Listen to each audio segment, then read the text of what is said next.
नमस्कार दोस्तों, आप सभी का स्वागत है आज की नई वीडियो में। आज हम बात करने वाले हैं पोजीशन स्टिकी के बारे में और उन कंडीशंस के बारे में जहां पे वो पोजीशन स्टिकी काम नहीं करता है। तो आपने बहुत जगह देखा होगा, मोस्टली आपने साइड बार में देखा होगा, जब आप साइड बार को फिक्स कराना चाहते हैं तब उस जगह पे आप पोजीशन स्टिकी यूज़ करते हैं, बट वो काम नहीं करता है। तो हम आज उन्हीं सॉल्यूशंस के बारे में बात करेंगे कि हम क्या यूज़ करके उसको बेटर बना सकते हैं कि वो फ्लुएंटली वहाँ पे काम कर सके। तो चलिए शुरू करते हैं। यहाँ पे सबसे पहले हमने क्या किया है, ये तो आप बेसिक HTML है और CSS है जो कि आप बना सकते हैं। आप जैसे कि मान लीजिए हमें क्या करना है, इस साइड बार को स्टिकी बनाना है। तो करंट में क्या होता है, जब आप इसमें पोजीशन स्टिकी भी देते हो उस स्टेज में भी ये क्या करता है, ये स्टिकी नहीं हो पाता है।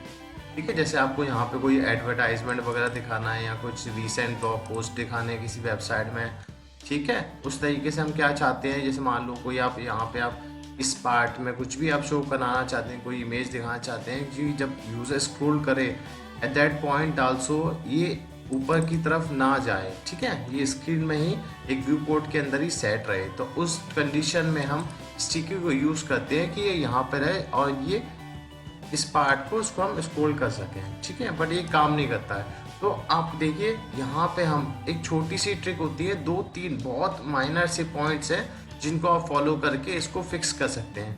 ठीक है, आप 90% जो प्रॉब्लम आती है, मैंने यहाँ पे अभी कुछ ही टाइम पहले एक्सप्लोर किया था इसको, तो तब मुझे पता चला कि जो 90% प्रॉब्लम होती है वो होती है कि इसके जो पेरेंट डिव होता है वहाँ पे क्या होता है। अब जैसे किसी एग्जिस्टिंग वेबसाइट में किसी थीम पे आप काम करते हो तो उस कंडीशन में क्या होता है, तो पेरेंट डिव होते हैं वहाँ पे ही लगा होता है ओवरफ्लो हिडन। तो 90% जो प्रॉब्लम होती है वो इसी से ही होती है कि आपने यहाँ पे पेरेंट डिव में यहाँ पे ऑलरेडी लगा हुआ है। तो जैसे ही मैंने उसको फिक्स किया इस तरीके से ये काम करना स्टार्ट कर दिया। ठीक है, तो अब दूसरा जो होता है, जो 10% प्रॉब्लम होती है, एक होती है हाइट की। जैसे मान लो यहाँ पे क्या है, हमने इसमें डिस्प्ले फ्लेक्स दे रखा है, तो एक के बगल में एक लाने के लिए हमने यहाँ पे डिस्प्ले फ्लेक्स दिया है, वो आपको बताने के लिए यहाँ पे स्ट्रक्चर क्रिएट किया गया है। तो उस कंडीशन में हमने क्या किया है, इसको एक हाइट प्रोवाइड कर दी है, फ्लेक्स दिया है, तो यानी कि इनका जो पेरेंट होगा वो एक बार में हाइट जो भी दी होगी वो वहाँ तक जाएगी। देखिए तो क्या है, अगर और दूसरा जो होता है, एक तो आपको बता दिया ओवरफ्लो हिडन जो होगा वो आपको हटाना पड़ेगा यहाँ से इस तरीके से।